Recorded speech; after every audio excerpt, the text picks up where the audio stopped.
you free. Work will set you free. Work will set you free. Work will set you free.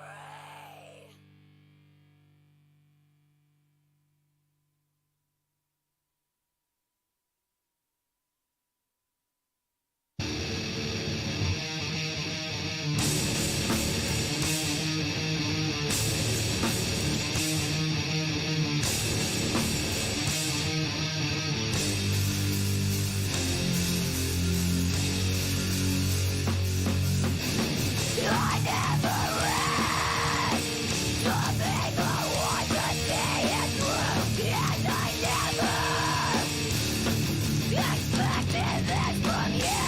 Longer the crying became a life, the legion.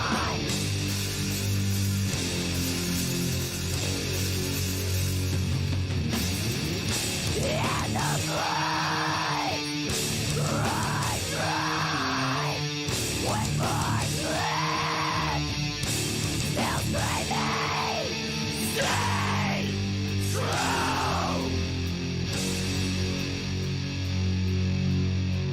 That's when the pride died.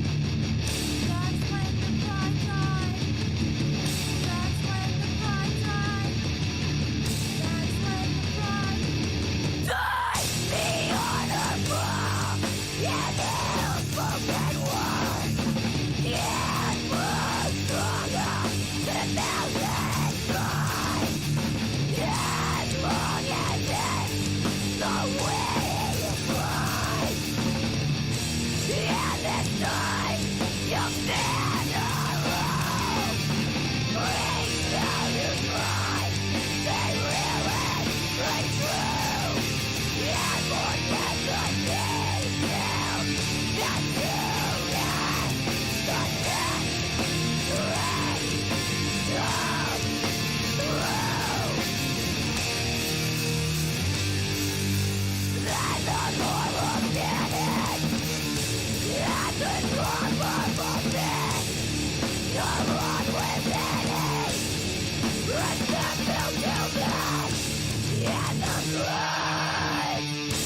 Okay, that should be all of it. All four songs. And done. I got confused because, hey, wait a minute. I'm still confused. Where am I? Where am I? Why am I in this hand test? What's up? It's me, JJ Styles, the owner and proprietor of Bright Idea Records, located at http://brightidearecords.com. Let's see here. I guess I can delete this display capture. Yes, I'm certain I want to remove the display capture. And that little picture is now in my chroma key display. And that was what we were listening to for the opening of this regular old JJ Styles rock stream. This isn't like a Bright Idea Records. You can probably tell because it shows like me with the guitar for my little profile avatar thing instead of the Bright Idea logo with the thought bubble and the light bulb. Looks like we already got one viewer, PSI Rockin', on their lunch break. We're just kind of talking about music. I was trying to figure out what was meant by the term "what a country." Like I'm thinking that was sarcastic, but because I don't know, man, it's been kind of weird lately. I feel like during Christmas time and New Year's, everybody was kind of like real happy, like almost like trying too hard to be like friendly, and cheerful, which is good. I appreciate the effort. Even I was like trying to be like, happy holidays and all that crap. But now it's well into 2023 and like, what you call it? Valentine's Day. Everybody keeps talking about that. And if you go to a store, you're bound to see lots of chocolates in boxes, heart-shaped boxes. That eat your cancer when you turn black. No, I'm just kidding. No, it's that time, and of course, I don't know. It seems like one of those holidays. You can take it or leave it based upon your relationship status, I suppose. Some optimists like, go try to scam on people, try to get their Mac on, and because I guess single people are pretty vulnerable on Valentine's Day. I don't know, man. I get mines, so I'm not really happy or sad about it. I'm probably not going to buy any presents for anybody. I'm probably not going to talk about, what I did or what I do or anything like that. It's really nobody's business. And, who knows? It's the future. I can't predict it. Not yet, anyway. I don't know what the hell I'm doing. I guess I can probably end the chroma key. But I don't know. I kind of like to talk about this. I mean, it seems like a good topic. We just listened to it. What were we listening to? We were listening to this like little disc. It's I think this is technically called a digipack. I think if you were to buy like the cardboard and the plastic insert like from CD Baby or something like that, I think it's called a digipack. I'm not sure. I've never done that really. My releases are a little bit more DIY. Not that, putting the graphics together and typing up the lyrics and all. That's DIY too, don't get me wrong. What I'm trying to say is I don't usually have like a barcode on my shit. That's all. That's what I mean by DIY. Like literally I got a stack of CDRs and a laser printer and some like, jewel cases. Why am I talking into this microphone? This isn't even my microphone. What the fuck? This is like my karaoke microphone. I was having some cyber karaoke. Maybe I'll talk about that after I'm done talking about this. But yeah, man, I like. I was just telling PSI Rockin' how I like the music store. Like Zia Records is a good one. If you live in like Tucson or Phoenix or Las Vegas. Bookman's is another good one. I don't know that Bookman's really has the bargain bin per se. I mean, I think they do. It's been a minute, but because that Bookman's place, they specialize in the used markets, you know, like the pre-owned, if you will. Okay, so like, and of course, Zia, they got all the new stuff. Like I usually buy all my new releases, like when Bad Religion drops something new, or I have been doing that a long time. I bought Daft Punk's Homework at Zia when it dropped the very first day, a long, long, long time ago. But yeah, they got the new stuff and the used stuff. So it's like, of course, they got a bargain bin full of used stuff. I guess this was retailing for $5. I got it for like $1. That was pretty cool.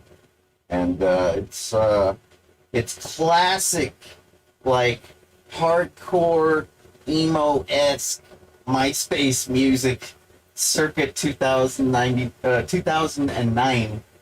I almost said 2099. Like this is some kind of futuristic Marvel comic book or something. No, no, not quite. Not quite that futuristic.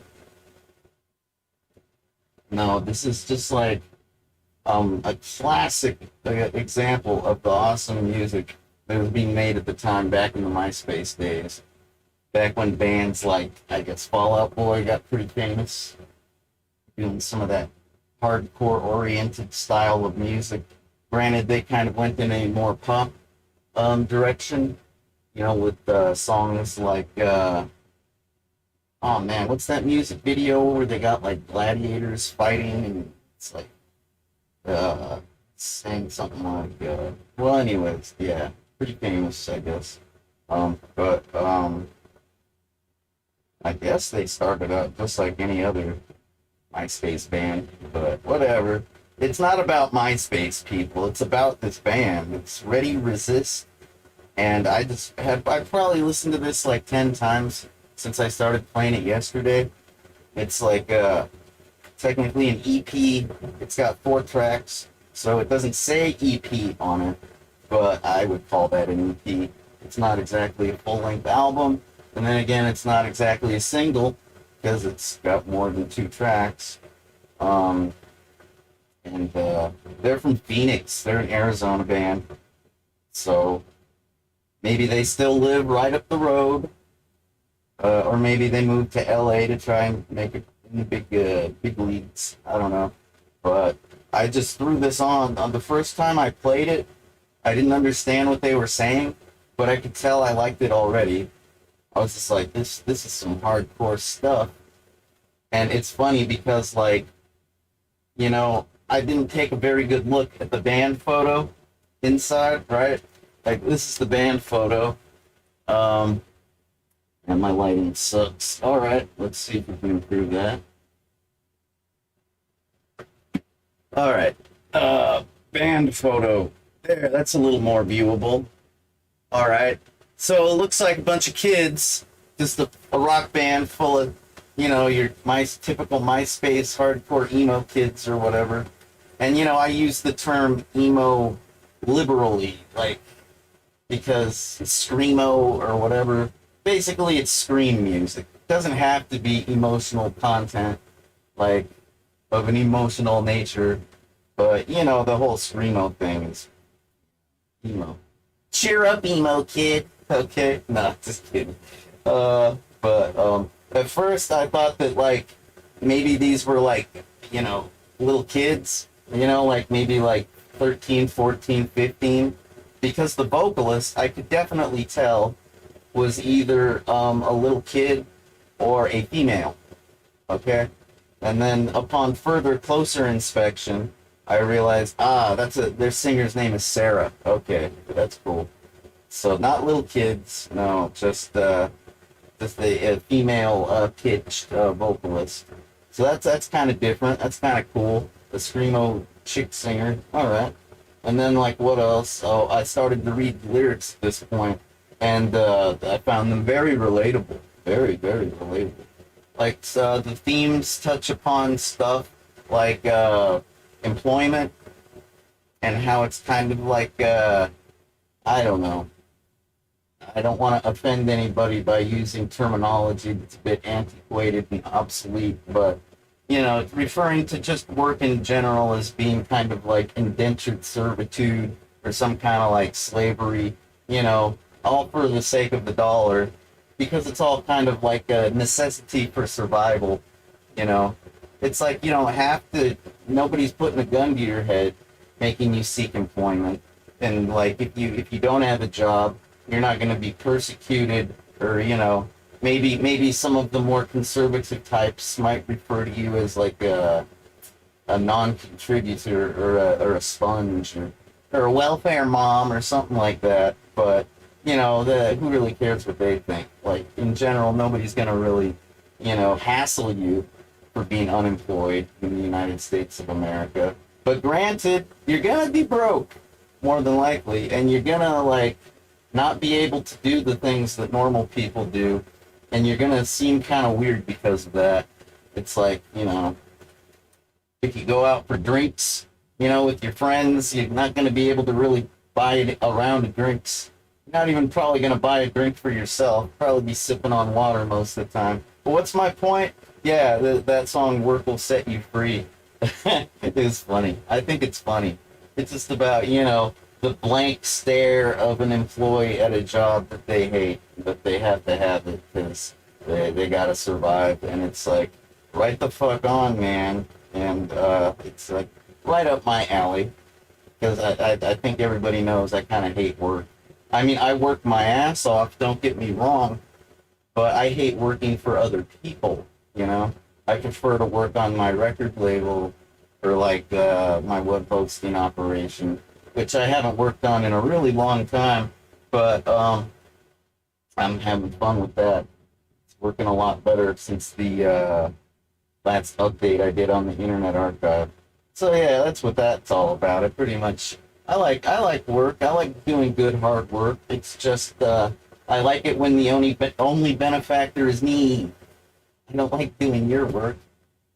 Yeah, it's funny whenever I work on like my video stuff, or my, you know, web stuff, or even my music stuff. I try not to talk about it too much, because people usually try to hire me like I'm some kind of a geek squad or something, like, and I don't really do that. Like, I don't need your money that bad, and badly, I should say. And my time is worth more to me. Like, in actuality, my free time, in the time I work on my stuff, you know, is like, it's very valuable. Like probably more like $50 an hour to $100 an hour. Like that's how valuable it is to me. It's like if I was a millionaire, billionaire, you know, and I had to give myself like you know, a salary, that's what the word is. I'd like give myself a lot, because my time is worth a lot. It's like whenever I'm doing work, it's like I could be playing video games right now. Hello? I could be having a social life right now. Like, it's very valuable, my free time. So I'm probably going to listen to this album 100 times, like, by the time I'm ready to move on to another, like, whatchamacallit, daily go-to, if you will. Because it's nice to have something like that. Nice, something to get you familiar, you know, like, get familiar with, and then like start your day with. And, you know, I think I've told everybody before that mornings are like difficult. I don't wake up feeling good, so feeling all right today. It's probably why I'm streaming right now. And then they got other song themes such as being traumatized, and just like that one's pretty hardcore. That one's called Burn Bright, Burn Fast. It's another song about being abused and being traumatized, and it's I'm gonna just assume it's a true story and just say, man, good job. You know, it's ain't tough. And Remnants of War. Well, I've been talking about this theme a lot, you know, and I guess it kind of all started with the Yoda video. You know what I'm talking about. Just like too much violence, too much violence, too much violence. And that's what Remnants of War is all about. Just like, it's like imagine an extreme scene of war, like something out of Game of Thrones or something, if you will. You know, it's like slaughtered headless bodies and rivers of blood all over the place. And, you know, the lyrics are basically about, you know, witnessing it, being covered with blood, but then turning your back and walking away because it just ain't for you, you know? Like, it's fine for those dead people over there, but I got other shit to do, man. Like, I don't really need your violence and war. I think the Dicks from Austin, Texas summed it up with that song, "We don't want your fucking war, and we don't want to fight no more." And I'm not trying, you know, that's about the end of this. They have one other song. What was the theme? It's like, no,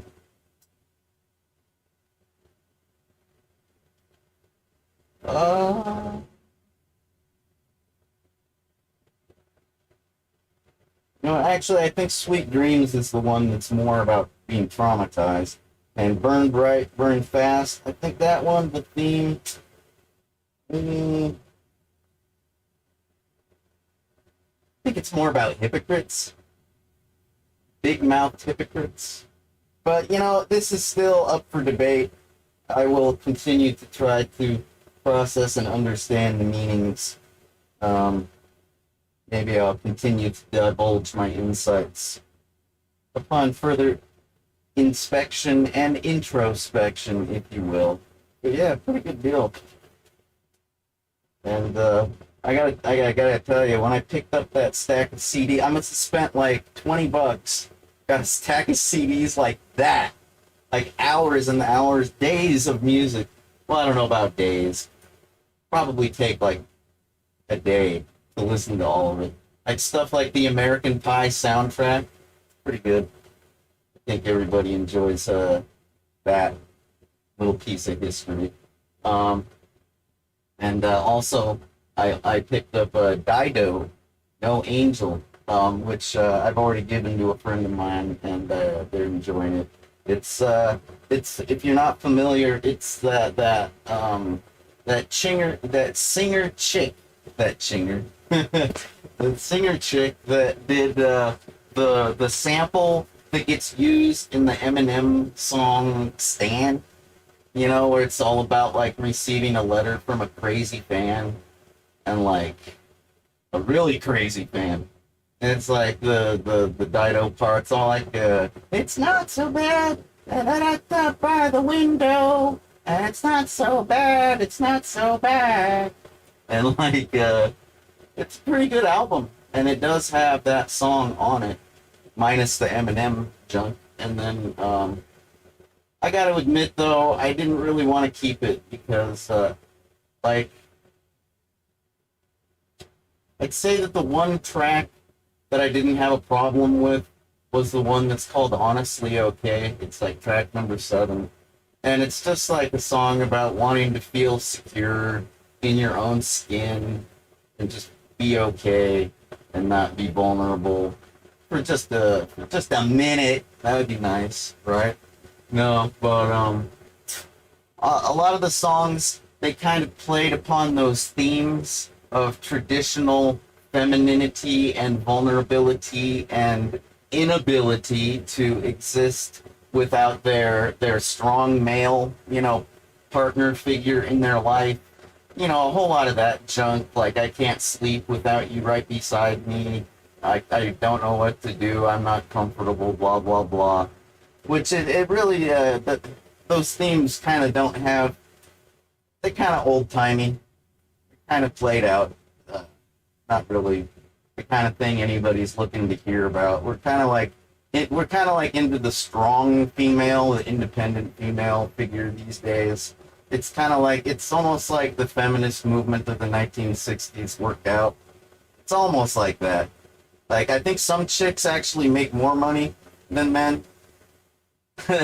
It's like traditionally in the past, since I've been around anyways, it's like women have always made less.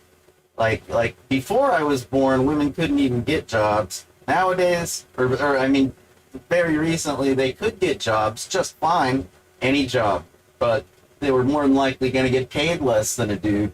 And these days, I think it might actually be the opposite is true. So I don't know. That's one of the things that bothered me about that Dido thing. But I mean, she's got a beautiful voice, and the music itself is a lot of it is what I would consider the trip hop genre, which kind of makes me think of like Portishead. You know what I mean? Which was it was a nice, fun genre, very kind of mood setting. It's kind of good Valentine's Day music, actually. If you're looking to like set the mood for Valentine's Day, you might want to throw on some trip hop, like some Portishead, some Dido, lower the lights a little bit, have a drink or something, and talk about love and laying down by the fire. Nice little South Park reference there.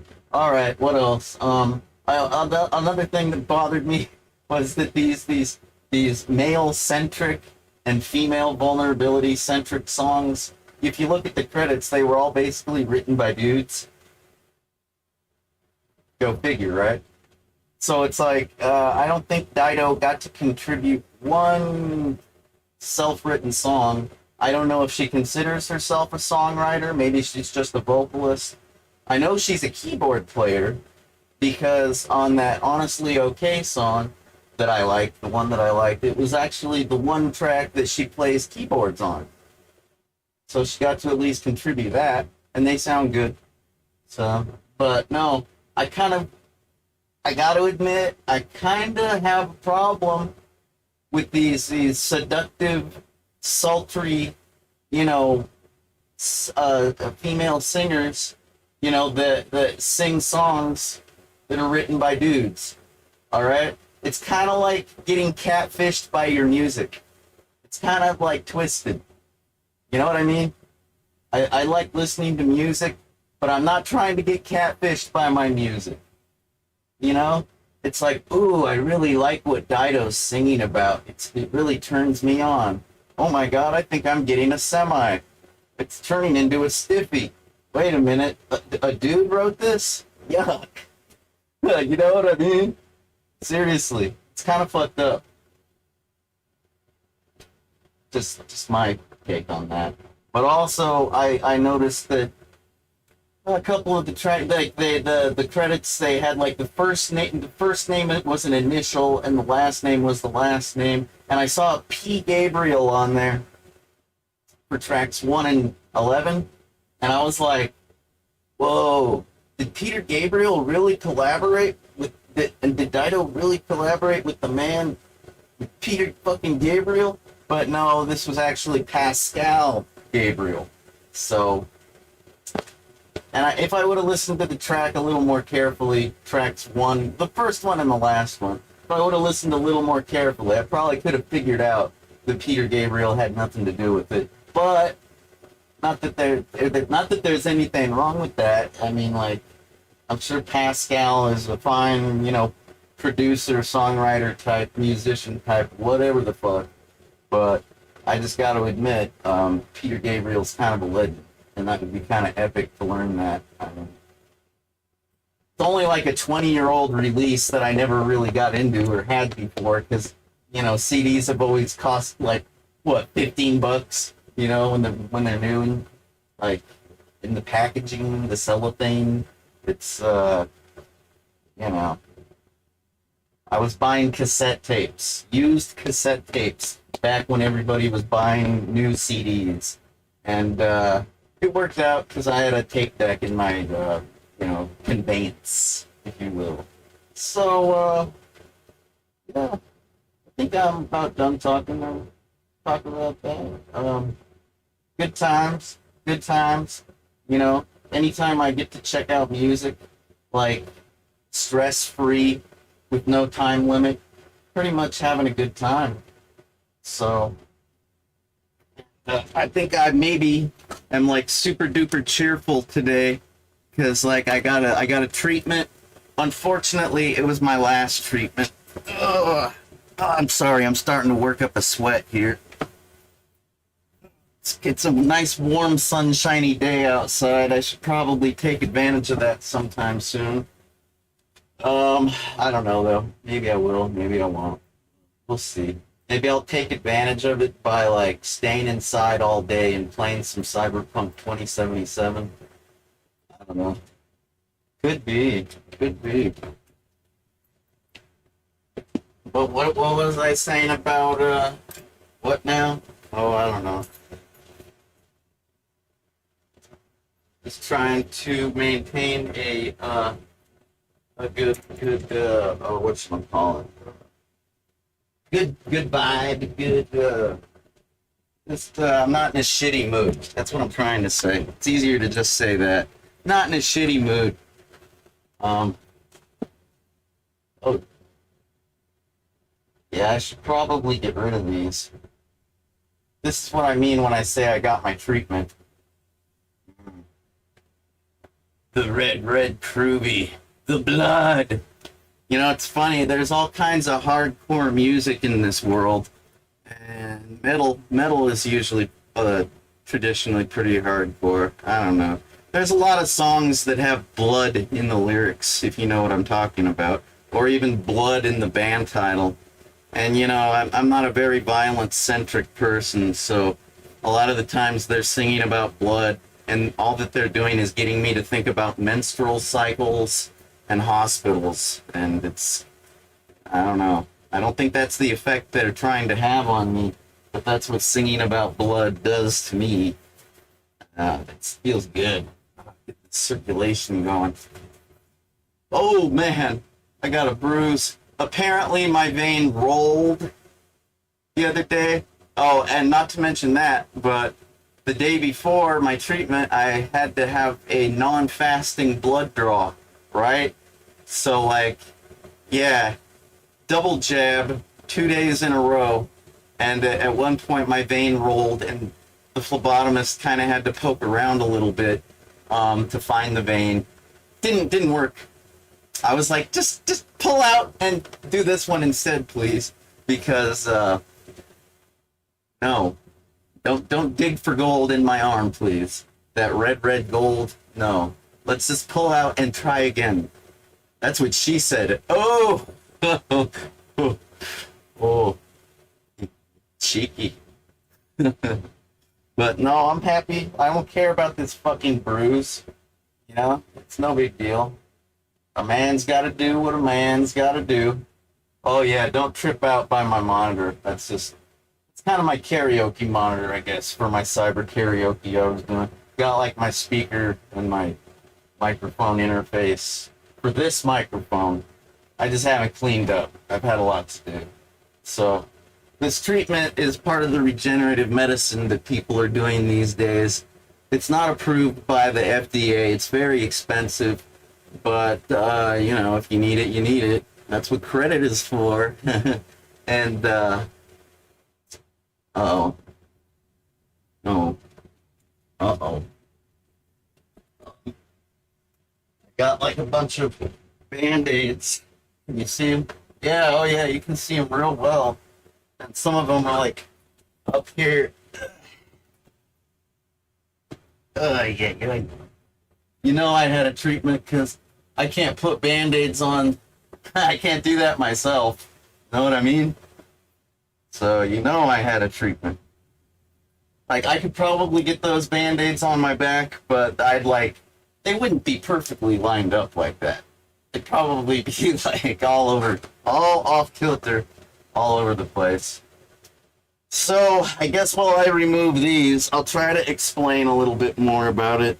You know, it's kind of like an end of a chapter for me, because that's my final treatment. That's all I paid for. Yeah! Fucking neck hair, I tell you. It's like, I got like 5 treatments, and I think I got a 6th one for free. Very good deal, because the equipment that they use in order to do the process that they have to, you know, do in order to come up with the medicine for the treatment, in order to cause the regeneration of human tissue. It's basically a stem cell treatment, but with no dead babies. You know what I mean. And anyways, it's like pretty good deal that the reason why is, yeah, the equipment was on back order for one of the days I showed up, and, you know, they could have just said, hey, the appointment's canceled, Yeah, turn right around and go home. They could have probably said that to me. You know, I would have been like, oh, gee, thanks for calling. But no, they said, yeah, you're here. We'll do an extra plasma treatment because, like, I guess I was supposed to be getting like the bone marrow treatment, which wasn't as bad as it sounds. Like, here's how it works. Okay, you get your blood drawn, right? And it's really plasma. You get your plasma extracted, then they take a lot of it and then they go put it in a centrifuge, which is, you know, like a hadron collider for plasma, for blood. It's like a blender. It's like a circulating kind of high speed, high velocity thing, and it separates all the globules. It separates hemoglobin, it separates stem cells, separates gets it all separated, so that way they can collect it and concentrate it, and after that, then they can take what they have and use their recipe or whatever to make a little cocktail of sorts that they inject into your most tender of tender broken areas. I think I told you all about this before, but I'll just reiterate for context that I was in a tragic rollover accident where I basically tucked like this and rolled, and my back and my elbows actually got a lot of the trauma, okay? And but I survived with a pretty fucked up back, pretty broken spine, and there hasn't been a lot of options for me because, like, I don't know, man, like, look at professional wrestlers, just for example, okay? Like, when their spines get broken, when they get, like, the bulging ruptured discs or what have you, there's only, like, two options that these pro wrestlers ever go with, you know? They basically go with the spinal fusion, vertebrae fusion. That's where they extract the disc from the spine completely and then fuse the bones together. So it's like, instead of having a spine that's like, that can go, you know, the wrist, see I'm bending the wrist and the elbow? It's more like, instead of having a spine that does that, it's more like having a spine that does that. See my wrist, it didn't bend? Okay. That's what the spinal fusion is like, but I guess that's a relief from the chronic pain that you would probably have from such an injury that a pro wrestler might sustain, falling off of a ladder or a cage and then landing through a table and then getting a microphone jabbed in their back accidentally, and like, yeah. Oh, and then the other one I think is like a disc replacement procedure. Okay. There's like artificial vertebrae that can be put in to a person's spine, and I guess that's a pretty good option for a lot of people because you can maintain your flexibility, your spine flexibility, and you know, get the relief from the chronic pain. Because let's say if you have a protrusion that has occurred from a rupture in your disc, you know, the ooze or whatever, the inside of the disc, it tends to like turn into a big old wad of chewing gum or something. I don't know. I'm not a neurosurgeon, but I can kind of imagine that you've got like a big mass of tissue that is now pressing upon your spinal nerves, like impinging upon your nerves, and that can, woo, that sounds tender, doesn't it?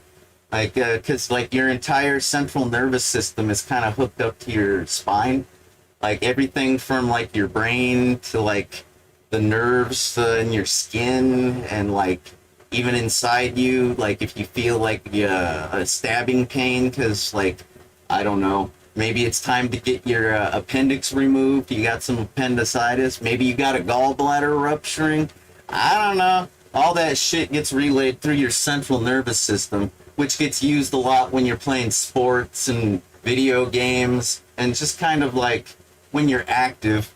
Okay, so I think we all understand. So yeah, now now that I've had my final treatment, I just kind of get to go with, I just kind of get to reap the benefits, right? I'm pretty happy because traditionally I would have done something like physical therapy. And physical therapy is great. It's fan-fucking-tastic. It builds up your muscles so that way your muscles can support your underlying structure better, right? The only problem is you really have to maintain your healthy status on your own, you know, because physical therapy is only covered by so much insurance. And there's a lot of other injured people out there, and there's only so many physical therapists to go around as it is. So it's like, not only do you need to free up your therapist's schedule, because they're not a personal trainer, they're a well-trained, you know, educated therapist, okay? That's a little bit more than a trainer, but I'll continue. And yeah, the insurance thing. I've probably been to physical therapy like a dozen times since my accident, and that's a lot. Like the outpatient physical therapy, most people do that like once after a surgery, you know? But like when you're addicted to opioids for 15 fucking years and you got to go to doctors and get approval, yeah, man, they tell you, oh, we should probably have you go through another round of physical therapy. That would probably be good for you, JJ. And I'm just like, oh, I agree. But please, no more hydrotherapy. Don't get me wrong, the hydrotherapy that they do in swimming pools is really, it's okay.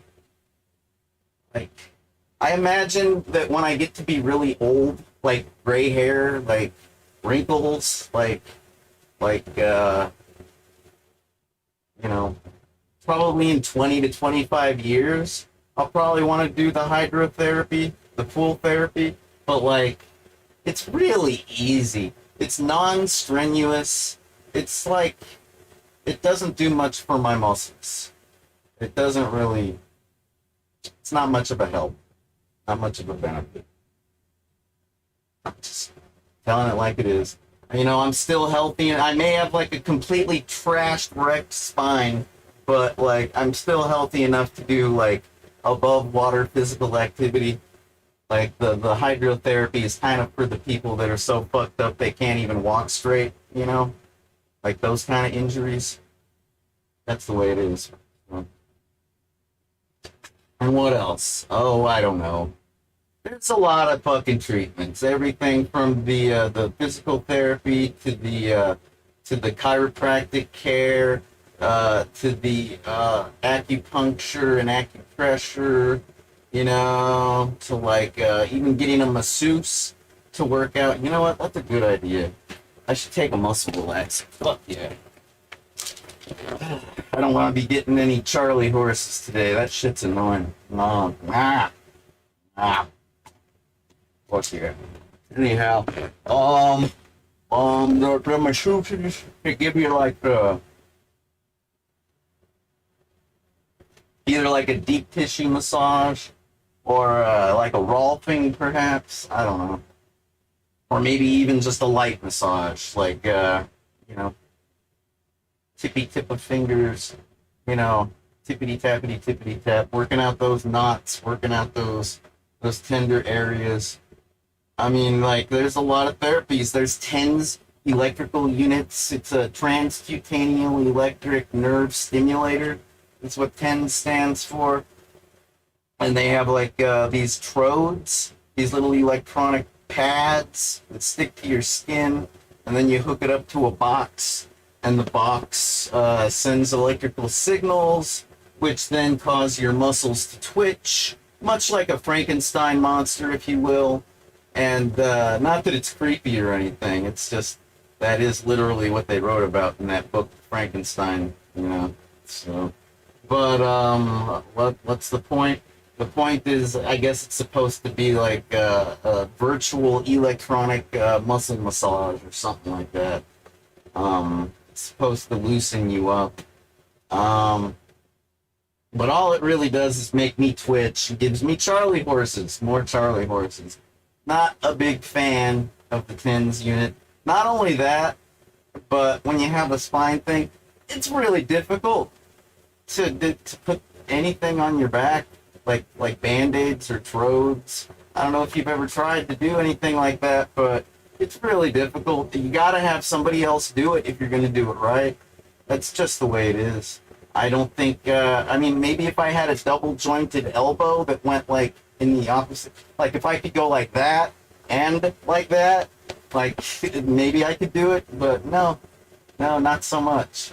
And so I ended up getting a really expensive, this was a long time ago, probably like 10, 12, 13 years ago. I got myself a really expensive TENS vest. All right. And my insurance covered it. I just had to get approved. So what's a TENS vest? A TENS vest has all these little, it kind of reminds me of like snaps, you know, like the snaps on my shirt, you know, but it's for the pads, the TENS pads that go inside the vest. So these little snaps are all along the spine in a vertical row, and you can pretty much snap the pads where they're supposed to go. And then when you put on the vest, like you put on a jacket, they automatically are placed where they need to be. Pretty clever, right? Anyway. And after I tried and tried and tried, I tried with the low settings, tried with the high settings, tried with the medium settings. I basically determined through a lot of trial and error, mostly error, because I don't like them. They don't help. Fuck them. I don't like the TENS unit. Doesn't help me with my problem. I'm not going to waste my fucking time on it anymore. Fuck that therapy. If it works for you, well, congratulations. Don't work for me. That's one I'm not willing to do anymore. All right, sorry. Don't go there. I don't go there. No. You can shove it up your ass with the TENS unit. I don't mean to be so vulgar, but you know, sometimes a doctor that doesn't know you or whatever, they'll try to like pressure you into it. You know, like, oh, you really need to try this. No, I'm going to write you a prescription. It's like, motherfucker, do I look like this is my first fucking rodeo? I've done that before. I'm not lying to you. I have a shit ton of experience with the TENS unit. Don't pressure me into it. I don't do it. It gives me Charlie horses, muscle spasms. Give me a fucking break. So that's another problem. Is all these treatments are all temporary. They provide you with temporary relief, and that's why I went with the stem cell regenerative treatment. Is because I think it has a pretty high success rate with like damaged joints and stuff like that. I'm not sure about the whole back, you know, fixing thing. But I know that a lot of people have been having a good run or whatever, having a lot of success with getting the joints treated, you know. And an interesting thing I noticed is like practically everybody working at this place had already received treatments. It's like that's how they ended up working there. They went for a treatment and they were so impressed. They just said, hey, are you hiring? So I was pretty impressed with that. I'm like, wow. So they were damaged just like me, and they ended up liking the outfit so much they work for them and represent them. Well, that's a good sign. I just wish it was FDA approved or whatever, because like, fuck, it's expensive. Like after the treatments I got, I kind of need to get more. I can already tell. I can already tell that I'm not 100% repaired. Okay. But like, I've had significant improvement. For example, I can usually go longer without needing opiate-based pain medication. I can, like, I used to need it every few hours, you know, for pain, and now I seem to be able to go a longer, you know, amount of time without requiring the dose. The only problem I'm having is because I don't have any time-release medication. for complications that I'm not going to go into right now. I've already covered that extensively in previous videos. So because I don't have the time control, time release medicine, I'm pretty much popping the pills like every couple hours, because if I don't, I get the twitchy, dope sicky thing. So like I can literally go longer without having pain. I'm pretty much popping pills on the reg because the I don't want to get sick, like as opposed to needing them to control the pain. So that's a very significant improvement from the stem cell regenerative medicine treatment. You know, I'm not getting paid. I'm not endorsed. I'm not like, I'm just telling you like it is. I've been damaged for since 2003, and haven't really improved at all in all that time. And I've actually improved. It's kind of cool. So, but I went ahead and I got the double dose, because it's like $8,000 to get the single dose, and if you want to get a double dose, it's $12,000. It's like buy one get the second one half off deal, and it's because the equipment that they use is so expensive to do, like the plasma separation and the freaking whatever.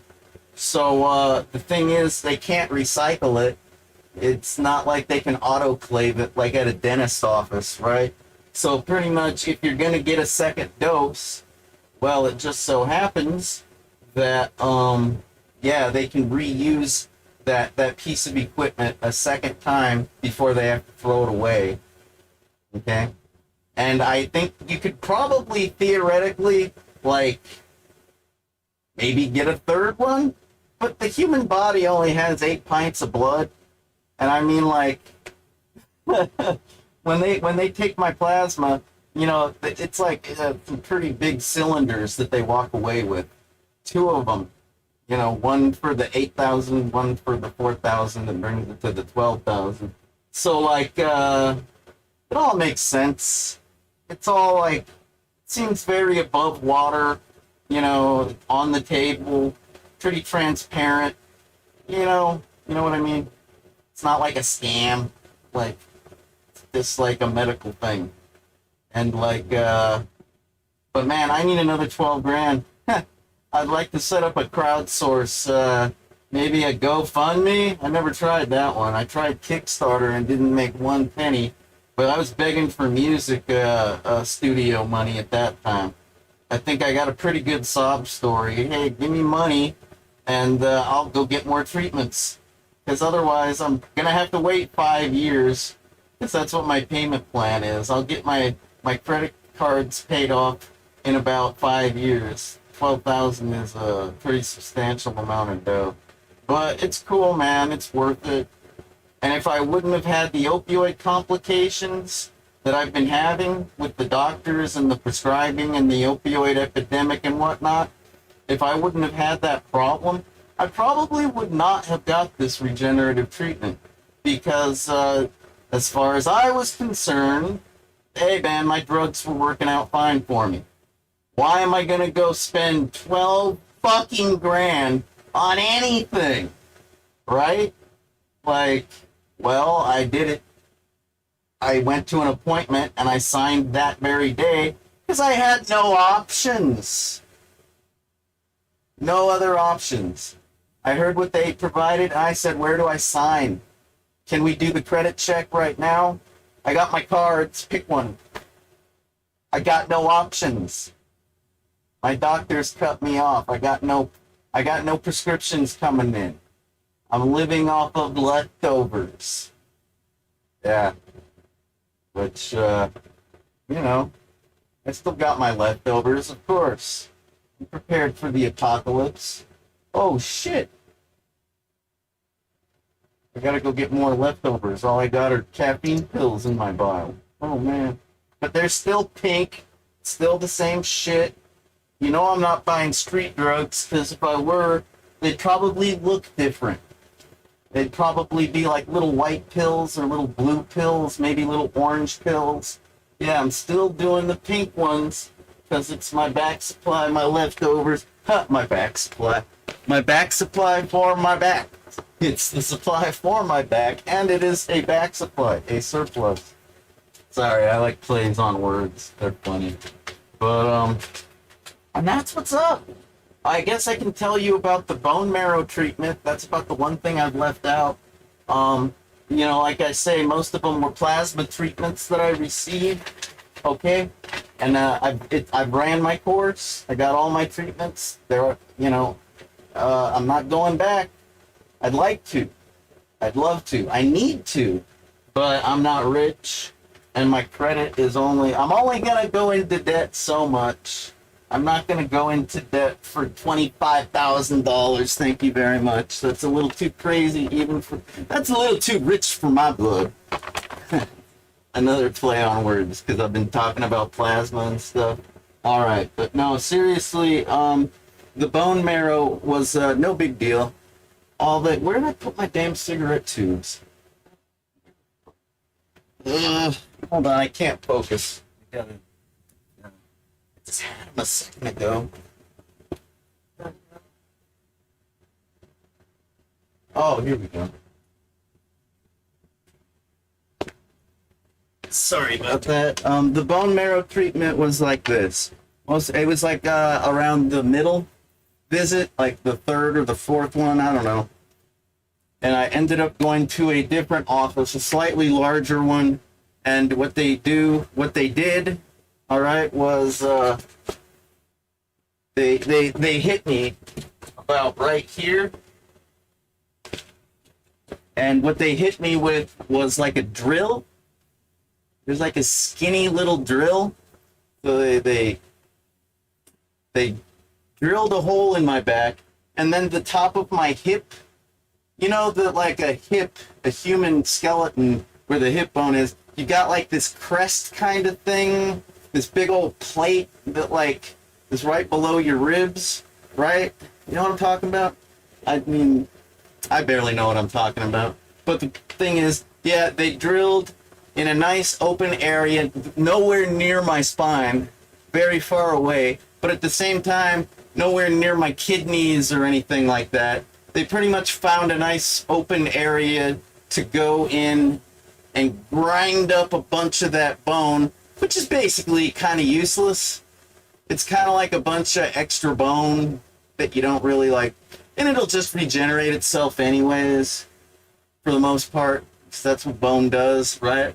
And so, you know, they pretty much and like ground up a bunch of my bone like hamburger, and then took it back to their laboratory and extracted all the bone marrow out of it in order to make a super duper highly concentrated stem cell cocktail out of that.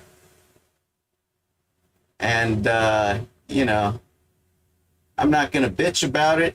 I mean, it wasn't fun, but I was just chit-chatting with the extractor medical professional, you know, talking about music like I always do, you know.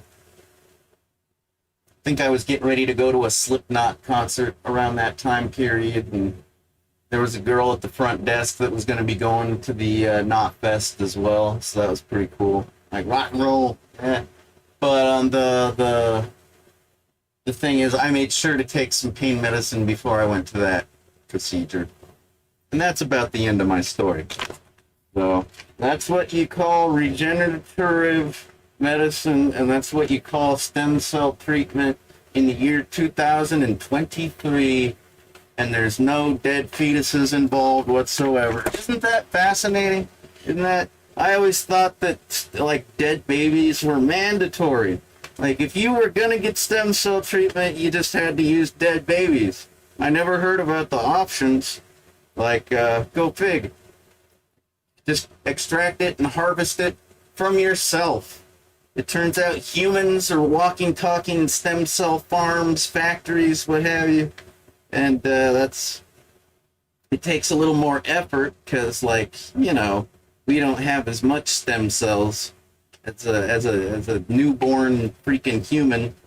It's kind of like growing and developing. I guess they need a lot of the stem cells, but whatever. And if you were to ask me to actually define and tell you what a stem cell is, I can barely do it. Like, I'm a high school dropout, never got to take biology. The way I would explain it would be like a computer programmer. I would say that a stem cell is like an uninitialized variable in memory, in that it actually, not only is it uninitialized, but I don't even think the variable has been instantiated yet because it's not any kind of predefined type, if you will. Because, you know, in computer programming, you might define an integer, like a number without a decimal point, or if you need the decimal point, you might make a variable that's of a real number, you know, type of assignment. Or if you need like a string, if you need to make a word in a program, you might have like an array of characters, which is like one single alphabet character or whatever. And like, uh-oh. It's been happening too much lately. I gotta fix that. Gonna have to climb a step ladder. Where was I? Oh yeah. So I'll fix that way. Don't worry. Well, an array of characters is essentially what a string is. So these are all very basic. This is basic terminology for a computer programmer, but it's a good analogy for the stem cell, I believe, because it's like they're uninitialized. They have no type. They are like, oh no, it didn't come out of the socket. I guess it was on a timer. Is that what happened? What the fuck, man? What's happening? Gonna have to reinitialize my environment one of these days. Am I getting hacked? Oh no, someone's hacking me. No, I know it has to come out of the light socket because that little night. There we go. I gotta do some handyman work around here. Oh boy. I better do it while this regenerative treatment is fresh, because I've noticed.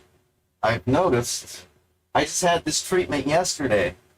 So I'm probably at about the peak level of efficacy right now that I'm going to, it's working probably better than, like, I'm probably on the decline from this point.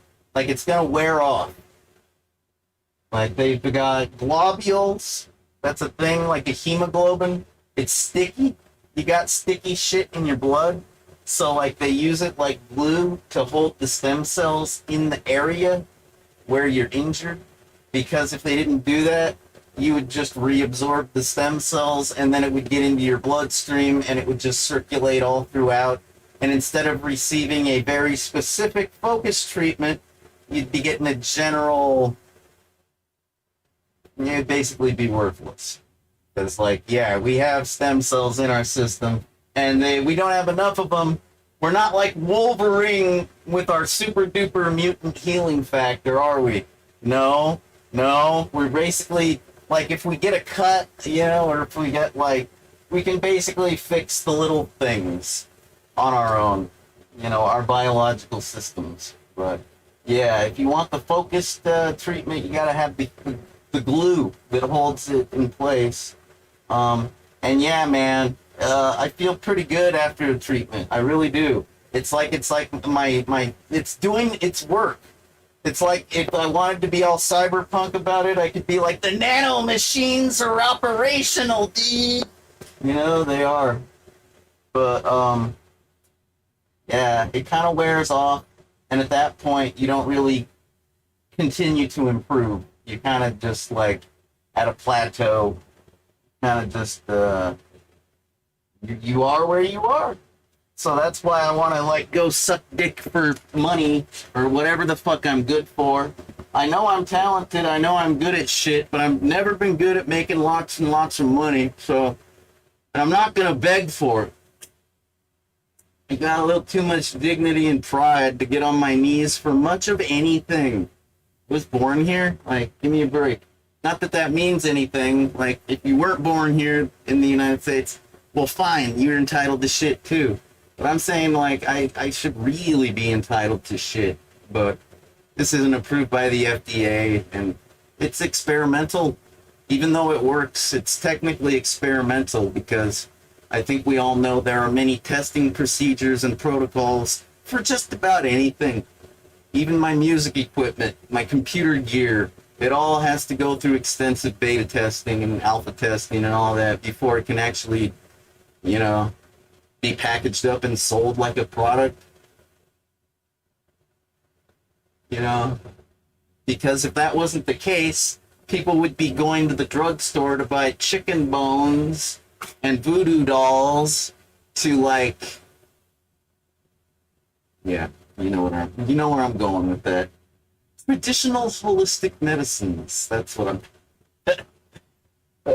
Not that there's anything wrong with that. If it works, it works. I'm kind of a man of science by nature, so I kind of like my I kind of like things to be provable, like with science. I don't like a whole lot of mumbo jumbo. I don't like faith. I have no faith. In fact, the very first rock band I ever listened to was called Faith No More. Yeah, Mike Patton, Jim Martin, Billy Gould, like, all those people, like, epic. That was, yeah, I'm basically faithless. So I'm not too good with the mumbo jumbo magician medicine. Kind of like the science medicine, you know? But I guess I can digress. I don't want to leave anything out because I'm probably never going to talk about this again. Like, unless I can get another treatment, in which case I'll probably post a video that says, like, hey gang, or maybe a tweet or something. Hey, I'm getting more treatments. Let's see how I'm predicting that I probably need 2 more. If I could come up with like 25 grand tomorrow and continue this, that would be great because, well, I couldn't continue it tomorrow. I think I would have to take a 3-month break at the very least because they want this treatment to wear off, and I guess that takes like 3 months. So, but yeah, I would definitely go sign the papers and get the ball rolling for sure, if I was that good at begging for money. But, you know, if I have fans that want to support me, you're free to go buy the music at BrightIdeaRecords.com.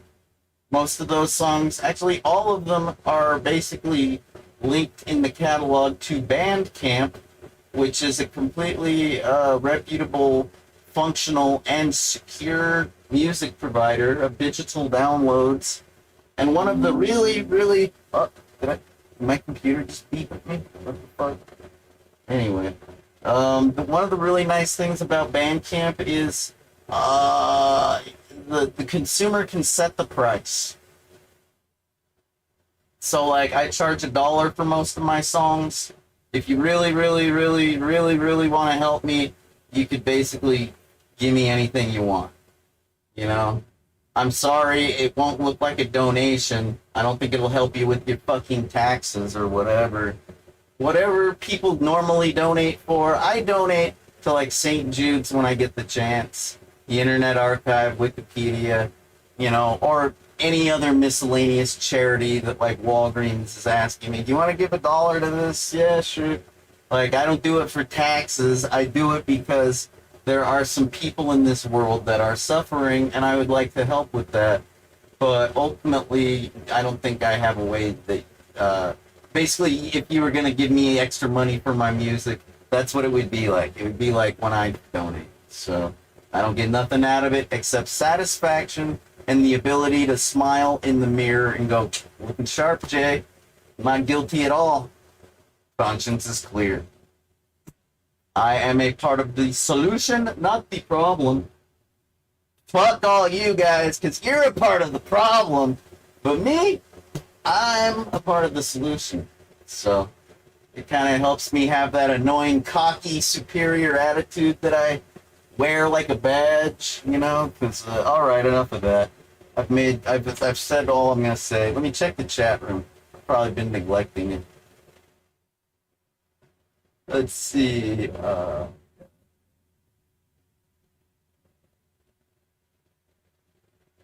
Yeah, I tell you, the record stores like that you go to buy like your vinyl and your cassettes and your CDs and maybe even like digital download cards and other various knickknacks, like fan gear, T-shirts, patches, a record store.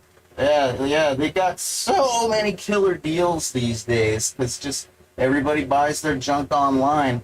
I mean, that's just word to the wise, as far as I'm concerned. If you haven't been to the record store in a while, anyone, you might wanna, and you might actually make a habit out of it because the deals are just off the chain. And I mean, I gotta, I kind of got a storage, I kind of got a space problem with my, environment, with my property or whatever. Like, I kind of got too much stuff. It seems like every time I clean up and tidy up, you know, if I've made a mess, whether I've been making videos, making songs, playing video games on various console systems, whatever, like, yeah, I try to really closely examine my belongings and figure out if any of it can be, like, thrown away, given away, possibly sold, because man, I got too much stuff. But hey, there is something nice about going to a record store and having, something physical. Because I got problems with my digital downloads. I don't know. I started this stream with a CD, right? But I had already imported into iTunes. And for whatever reason, I couldn't find it on the computer.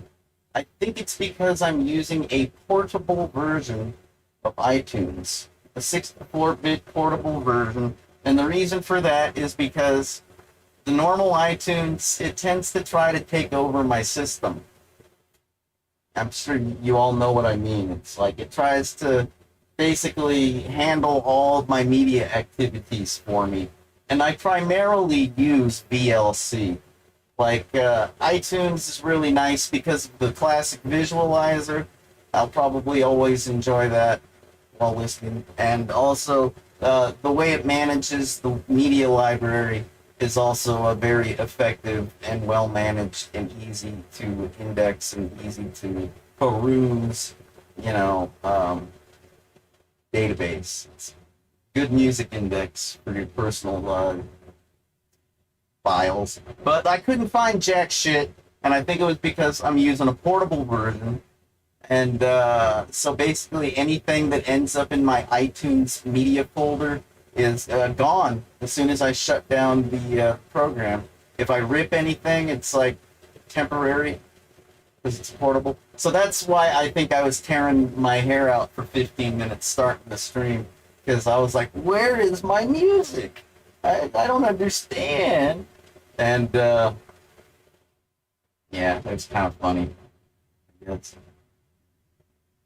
But no, that's just a common kind of example of the kind of problem that I might be having with my media files. A lot of times it's more to do with, I changed the password because of whether it be a two-factor authentication, security change. A lot of people have done that lately, upgraded to the two-factor, or maybe just your password got old, and that's bad because if you've been hacked, somebody's been using you maybe. I don't know. So if you change your password, you won't be able to be taken advantage of anymore. And old passwords, they never stop anybody that's hacked you. So they try to make it a habit for people to change their passwords at least every 6 months. Yeah, but the thing is, I can't really I won't know. I'll have to reference it. And sometimes I don't have access to my fucking files. It's like, I don't need a password to play a CD, do I? I mean, if I did, that would be some gay-ass shit, but no. I don't need a password. That would be hella lame. It would be like the worst. But yep. Oh, and not to mention that, but vinyl records, they're just so collectible. And I really do think they sound pretty good. They got like a warmth to them. And they are high fidelity. A vinyl record, I think most people know, can go up into the kilohertz range that you can't even hear. So like maybe our skin can feel it, you know. It's kind of like metaphysical to think about the effect on the human body that high frequency might have. It's very interesting. But yeah, that's what's up with the whole record store thing.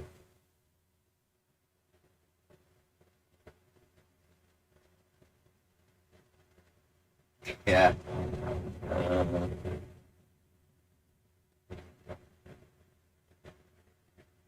I know what you mean, dude. I'm kind of a third worldy punk as well.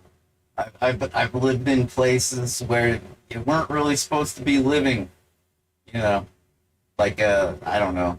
I haven't lived in a storage, like a rental storage place. I haven't quite lived there yet, but like there have been some times where I've been living out of my band room, and like there's no plumbing. I'd have to like go use the communal, public bathroom, and like all there is like a sink for washing hands and like a toilet, for bathroom stuff. But like you can still have good hygiene if you get like a bucket and fill it full of water, preferably hot, preferably, doesn't have to be. And then like, take it back to your band room, lock the door, stand up above it and give yourself a bird bath with like a rag or a loofah. Like, it actually is no big deal. Like, you don't have to shower, you don't have to bathe in a bathtub. You can just do a bird bath thing and actually get pretty fucking clean. But like a lot of first world people, they can't relate to the whole third world immigrant thing because they're not punk rock, or they're not hippie or whatever you want to call it. It's kind of just like living like a camper. Like there's a lot of people that used to go camping, I guess. I've never been camping. I got friends that keep saying they're gonna take me camping, but I don't know. I don't know what's happening with that. We'll see. Maybe if I get another back treatment. I'm kind of worried to go out in the middle of nowhere. Like, what if I lose my meds? What if I misplace them? Like, or what if I hurt? What if I twist my back and I end up spending the whole camping trip just like laid out in the grass? That doesn't sound fun. I could end up covered with bugs. Not down for that. I think I'm just gonna maintain my city slicker status here in the desert.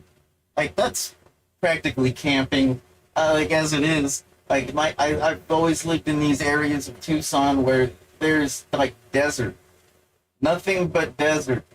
Like I've got a community of houses right here, and then if you walk a little bit that way, there's desert for miles and miles, undeveloped desert. And I'm used to playing in the desert. Like you can ride your bike out in the desert, you can walk, you can hike in the desert. Like if I need some physical activity, I just slap on some sunscreen and go out in the desert. You can fire guns out there. Nobody gives a shit. You can drink beer out there. You can, hell, if you got a boombox or something to make noise with, you can play music out there. And like, nobody's really gonna fuck with you. I recommend having a firearm just because of the fact that a pack of coyotes, maybe even javelinas, you might get fucked with by the other mammals. And if you fire your gun up in the air, they tend to run away because the loud sound is terrifying to a wild animal. You don't have to shoot at them. You can just go kabang up into the sky and you're pretty much safe at that point. But, which is what a lot of gun control freaks do not understand. It's like a lot of gun control freaks, they think that guns are always pointed at people or living things, and that guns are always fired at living things. It's like, no, sometimes it makes sense to just have a noisemaker that shoots straight up in the air. That is actually an effective defense technique. But yeah, so like, I got mad respect for all types of humans because, I know what it's like. I know all too well what it's like. Never been too privileged. I have had many of the finer things in life though, and so like I can appreciate the civility, if you will, of the rich. I can appreciate their class. A classy rich person is a respectable thing, and a resourceful poor person is a very respectable thing.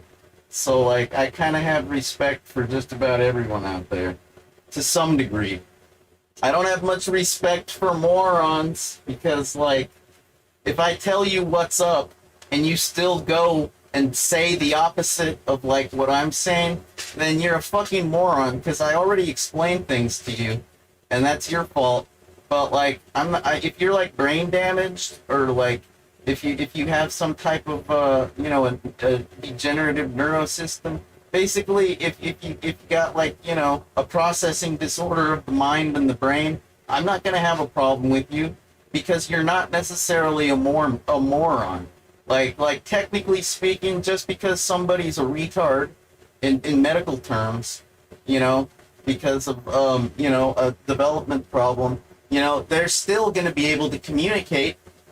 Did you know that? Yeah. And they're still going to be able to retain knowledge and information, and they can still be cool, like, even if they're, like, defective. I'm pretty defective in a lot of ways. But, like, seriously, a moron is a moron is a moron. Like, if I tell you what's up and it doesn't stick, and you go around saying the exact opposite of what I'm saying, you're a fucking moron. Because I'm the genius. That's all there is to it. So that's how that works. Not a lot of respect for the morons. Basically none. They're basically less than dirt to me. But everybody else is pretty respectable. Because I know how hard it is to get by. Yeah. I sometimes do moronic things. I've heard it oftentimes said that the definition of insanity is to keep trying the same approach to solve a problem and to keep failing and to keep trying the same approach and not try something different. And it's like, look, man, I'm a computer guy, okay? So like sometimes you got bugs. You got your buggy code or whatever. You got your inconsistencies. Sometimes there are multiple versions of things like software that get made, and a lot of times I have to repeat the same procedure several times with different configurations, mind you, before I end up with a successful achievement, before I'm done. And that does oftentimes make me feel like I'm an insane moron. But no. I'm changing things, like the version number of whatever I'm using, for example. So, but sometimes I forget to, and I am literally being a moron. It's hard to keep track of these things. I recommend a notepad, whatever works for you. I don't care if it's a cell phone, smartphone, PDA, notepad. You got a piece of chalk and you're writing on the wall, maybe a dry erase board. I recommend the notes. That's a good way to not be a moron. Let me see. Anything else going on? Yo, hey James. Nice. Played any Origami 2 lately? I've been meaning to. I've just been had a lot on my plate. I did get in a little bit of Cyberpunk 2077 the other day. That was pretty fun. I recommend it. All right. I think I'll have a little bit of fun demonstrating the cyber karaoke I was talking about. This is what I like to do when I get really drunk. And then I think I'm going to end the stream because I pretty much updated the world with what I had in mind. And I think I need to like take a shower and have lunch and all that jazz. So, but now you know what regenerative medicine is if you didn't already. And you know my status with the whole, need more treatments. They're all over. But, yes. This is the cyber karaoke. Why is it so cyber? Why do I have to use the C word? Well, I don't know what else to call it. It's kind of different. It's not like your traditional karaoke. It could be. I don't know. Maybe there's like some really cool venues out there that already have like auto-tune. Anybody familiar with that term? Auto-tune? Yeah, man. Maybe there are karaoke bars out there with the auto-tune going on. But what I like to do is I hook up my Rock Band guitar. This is actually what I use for Rock Band, so if you can believe that. I have to put a cartridge in it for work with Rock Band. Alright, let me see here.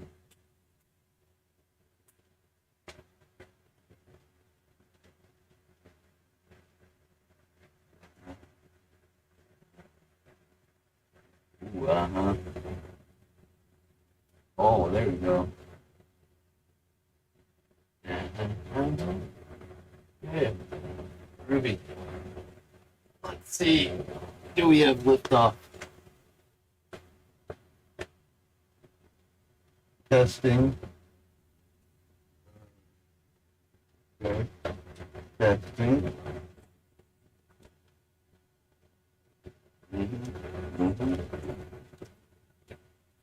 Oh yeah, I think I turned down the volume yesterday when I got a phone call or something. Oh, I hope this isn't too loud. It's gonna hurt me if it is. Hello. Hey, what the fuck? I should definitely be hearing something now.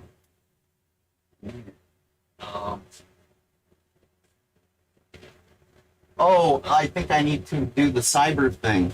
I almost forgot. I think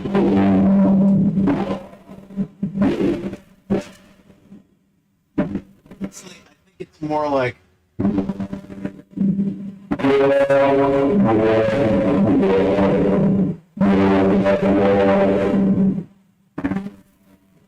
All right, there's a little too much reverb on that. I'm not trying to make you think I'm in a cave.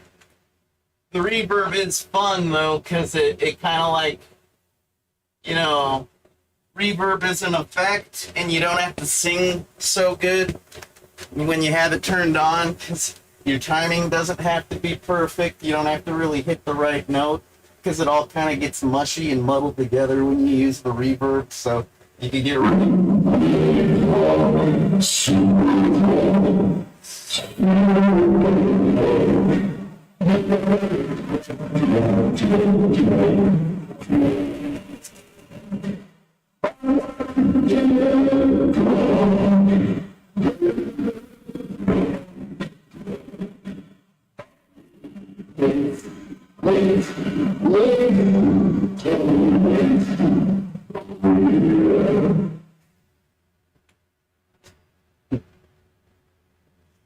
All right, I'll catch you on the flip side. All right, I got some shit to do.